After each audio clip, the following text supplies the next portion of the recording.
Yo, Seka, did you see the new buff for Zhongli? Ah, fam, I was asleep. Bro, they're buffing him again. Yeah. Yo, what's going on, guys? Sekapoko here, bringing you another Genshin Impact video. For this video, we're going over Zhongli and what he's going to be really good with going forward into 1.3. So let's jump into it.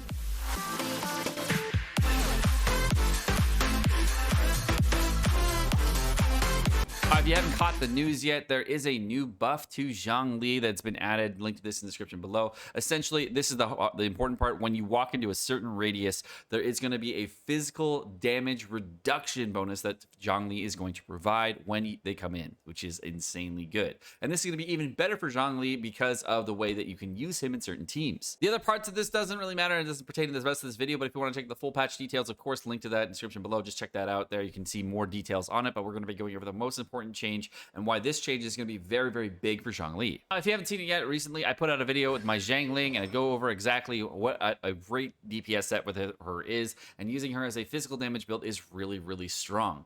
But what I didn't try yet is, of course, I did not try Zhongli with a new physical build. And in this video, I'm actually going to be doing that as well. Right? If you did not know as well, I also got a refined 5 Crescent Pike on my Zhongli, and this makes her exceptionally strong. But of course, my Zhongli is really freaking weak in the Constellation department, so I don't really care too much about her that much.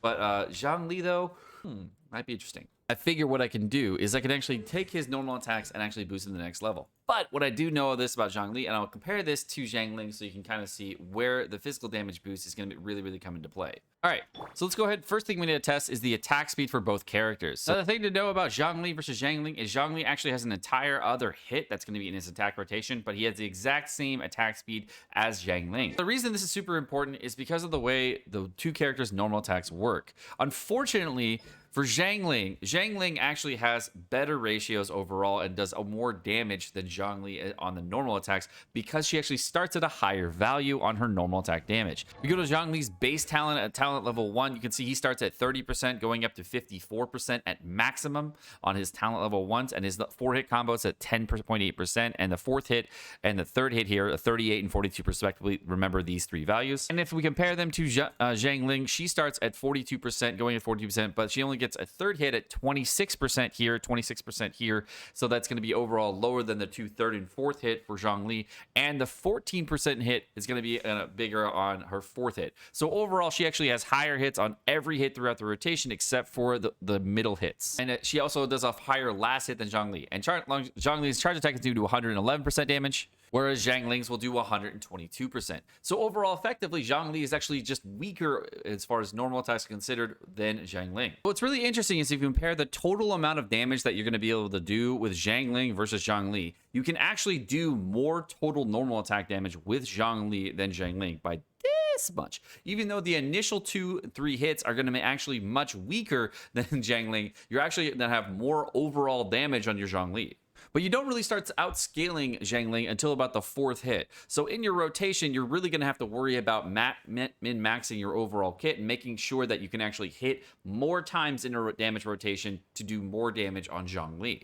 Now, the other thing to note, of course, that when we're using Zhongli, there's going to be an additional buff. Normal, charge, and plunging attack damage is going to be increased by the value of his HP based on a percentage that is not currently finalized in the game, but we can do it based off the initial projection of what we can see in the overall damage that is going to be from the original patch notes from around when the before 1.2 came out, prior to 1.3. My current HP right now on Zhongli is about 17,000 with the set, and if I transfer it over with the same level, my total Zhongli HP is going to be at 20,937, which means if we're taking 1% of this overall damage, we can get a significant bump on all of our hits. Now, one of the things to note, if you look really closely here, when they do the 4-hit combo for Zhongli, you can clearly see this one over here doing about 156 on the 4-hit combos when we go in. And over here, we're getting about 600 damage overall between the 2 hits. What that means to me is that when you're adding all the HP damage, it's actually adding to each individual hit. This means you're getting an extra 291 extra damage on your Zhongli at 20,000 HP.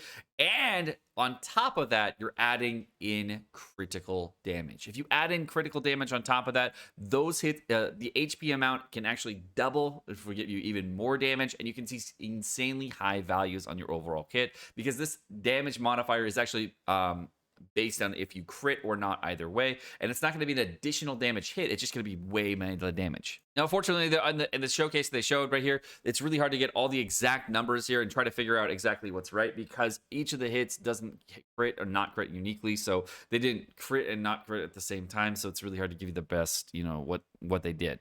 But what I can see is that since they did crit at a decent ratio, that you can then add in some other crit modifiers here.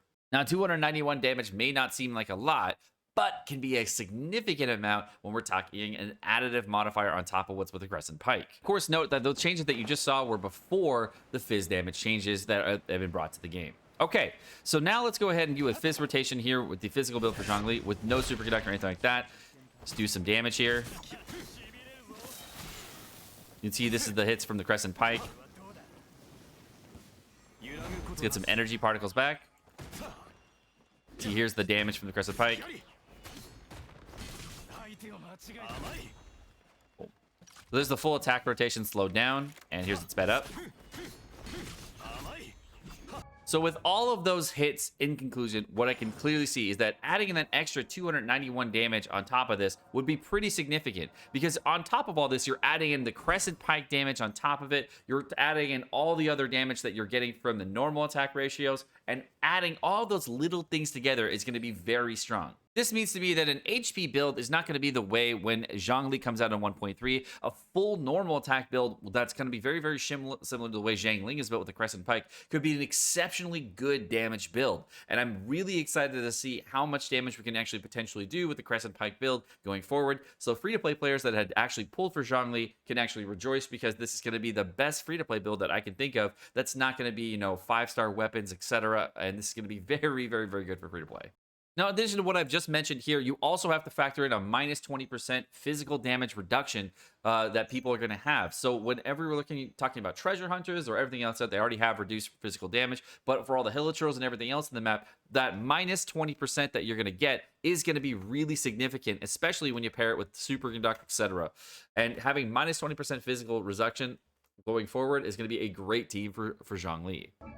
The other thing to note is that with Zhongli, you can actually build some really fun teams with him. But one of the teams that I think is going to be really, really powerful for you as a free-to-play player is going to be going forward is probably going to be something similar to this, where you're using Kaya and Fischl in order to get yourself extra, superconducts, as well as using Noel for healing, so you get a Geo Resonance on top of that. If you don't know about Geo Resonance, that of course is getting boosted in the next patch, and of course you're going to get increased interruption reduction. You're also going to be protected by a shield. The shield is then going to give you increased shield strength on the next patch as well. You're also going to increase attack damage, and it's going to then reduce physical resistance on geo resistance on enemies. So all of this is really, really good.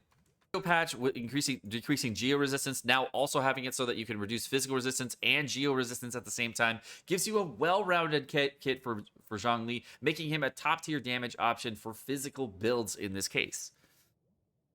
Now, if you're comparing it to a character like Razor, and you're trying to say, oh, well, Razor was going to hit for 20, 30k, you're going to do large amounts of damage with him, well, the amount of hits that you're going to get for Zhongli might actually surpass that at some point. We'll have to see, though.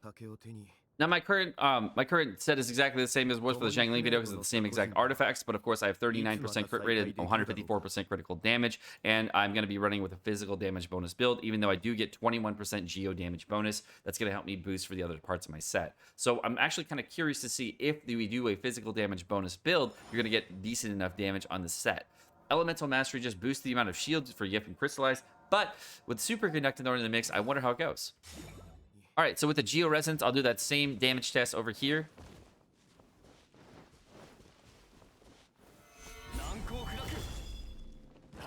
So we're gonna throw this out, get a Superconduct, and Fish is already dead. So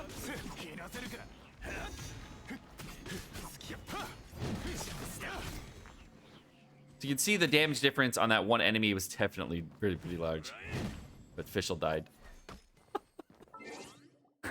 Damn it, level 1 Fischl. All right, let's compare it with just the Geo Shield here so you can see it.